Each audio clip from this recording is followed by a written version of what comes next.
الحمدللہ رب العالمین والعاقبۃ للمتقین والصلاۃ والسلام علی رسول الکریم اما بعد۔ باتیں انبیاء کرام علیہم السلام کے تعلق سے حدیث نمبر 3427۔ وقال کانت امرأتان ماہما ابناہما۔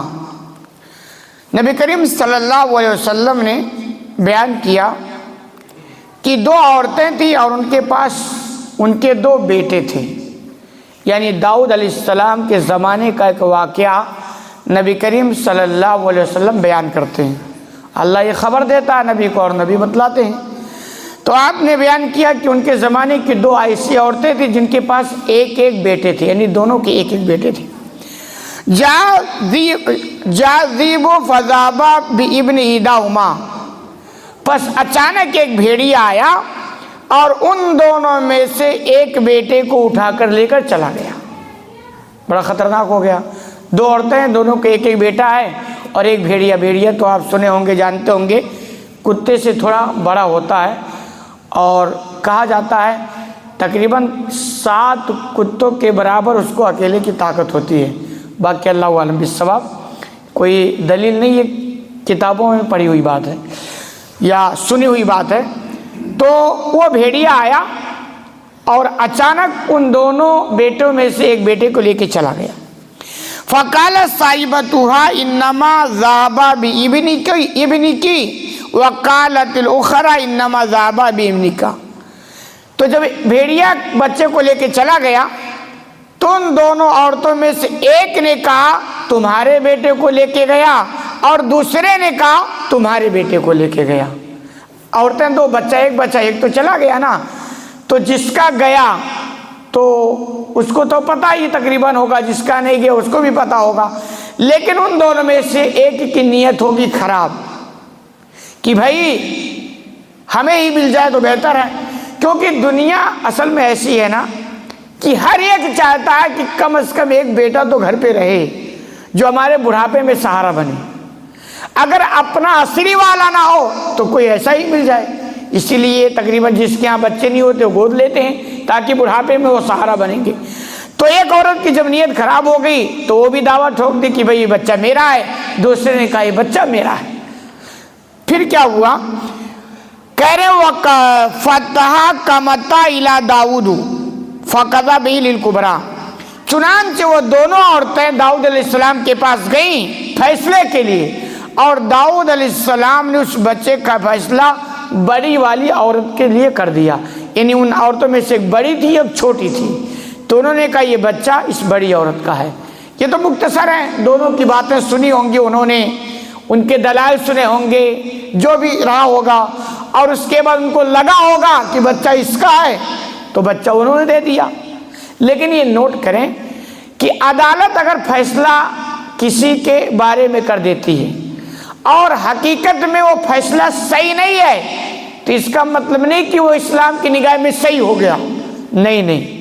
مثال کے طور پر کسی نے اپنے بھائی کا ماس دبا کے بیٹھ گیا، وہ کیس میں لگ گیا، مقدمہ چلا اور وہ اس کا نہیں تھا، پھر بھی عدالت غلطی کر کے اس کے حق میں فیصلہ سنا دے، وہ کیسا میرا ہے، اب میرا کیا قصور ہے، عدالت نے میرے بارے میں فیصلہ کر دیا تو اب تو میرا ہو ہی گیا ہے نا۔ اس دنیا کی نگاہ میں تو آپ کا ہو سکتا ہے، مگر اللہ کی نگاہ میں ابھی بھی وہ آپ کے لیے حرام ہی رہے گا۔ کیوں؟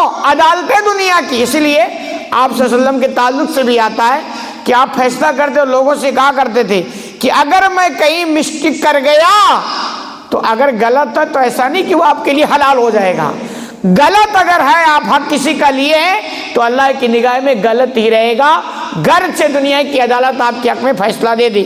اسی لیے تو اللہ نے ایک عدالت آخرت میں بنائی ہے جو اللہ فیصلہ کرے گا، کیونکہ دنیا میں صحیح طور پر چیز کا فیصلہ ہو نہیں سکتا ہے۔ تو عقل کا بھی تقاضا ہے کہ آخرت ہو اور وہاں عدالت ہو اور اس عدالت کا مالک اللہ ہو جو اپنے بندوں کے درمیان انصاف کرے۔ تو بہرحال داؤد علیہ السلام نے دونوں کی باتیں سنی ہوں گی اور باتوں سے لگا ہوگا کہ اس عورت کا ہے، تو انہوں نے اس کے حوالے وہ بچے کو کر دیا۔ اور یہ بھی جان لیں جو لوگ فراڈی قسم کے ہوتے ہیں نا، وہ کچھ اور ہی زیادہ چرب زبان ہوتے ہیں، ان کے گواہی بھی بسا اوقات مضبوط ہوتے ہیں، ان کے شواہد بھی، لیکن ہو سکتا ہے مسٹیک تو ہو گیا ہوگا۔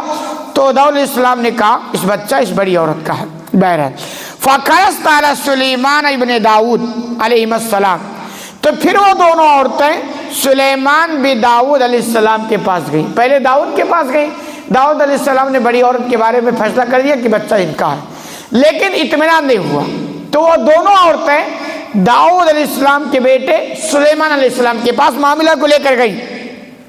فَخَبَرَتَاهُ، تو اور ان دونوں عورتوں نے پورے واقعے کی خبر دی کہ ایسا ایسا ہمارے ساتھ ہو گیا ہے۔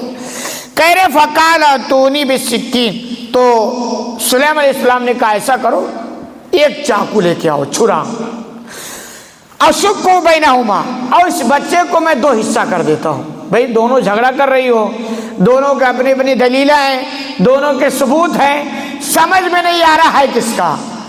اب میرے سمجھ میں ایک ہی حل ہے کہ اس بچے کو میں دو حصہ کروں، چونکہ دونوں دعوے دار ہو، ایک تم لے لو اور ایک یہ لے لے۔ یہ فیصلے کا انہوں نے ایک نظریہ پیش کیا۔ کہہ رہے فقالت الصغرا لا تفعل یرحمک اللہ، تو چھوٹی جو عورت تھی اس نے کہا ایسا نہ کریں، اللہ آپ پر رحم فرمائے۔ فیصلہ تو بڑے کے حق میں ہو گیا تھا نا، چھوٹی کے حق میں تو ہوا نہیں تھا، تو چھوٹی نے کہا بچے کو دو حصہ کرنے کی ضرورت نہیں ہے، اللہ آپ پر رحم فرما دے، ایسا کرو بچہ دے دو اسی کو، یعنی اس کو دے دو منظور ہے، مگر میں اس بچے کو دو حصہ مجھے گوارا نہیں ہے۔ یہ اس ماں ایک بچے نے عورت نے کہا، ہوا ہی بنا، اس نے کہا بچہ دے دو اسی کا ہے۔ فقضا بھی للصغرا، تو سلیمان علیہ السلام نے اس بچے کو چھوٹے کے حوالے کر دیا کہ یہ جو کہہ رہی ہے نا کہ میرا بچہ نہیں ہے، اسے مطلب دو حصہ مت کرو، وہ بڑی کو دے دو۔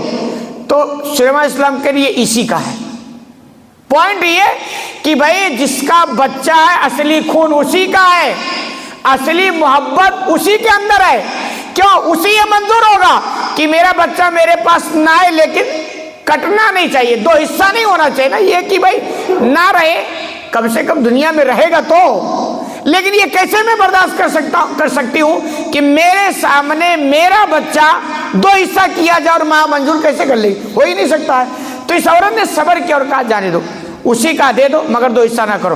تو سلیمان علیہ السلام نے اسی کے حق میں دے دیا کہ یہ بچہ اسی کا ہے، جو کہہ رہی میرا نہیں ہے، وہ اس لیے نہیں کہہ رہی ہے کیونکہ اس کو لگا کہ ابھی بچے کو دو حصہ کر دیا جائے گا، تب تو بچے کا کام تمام ہو جائے گا، اور ماں برداشت کیسے کر سکتی ہے۔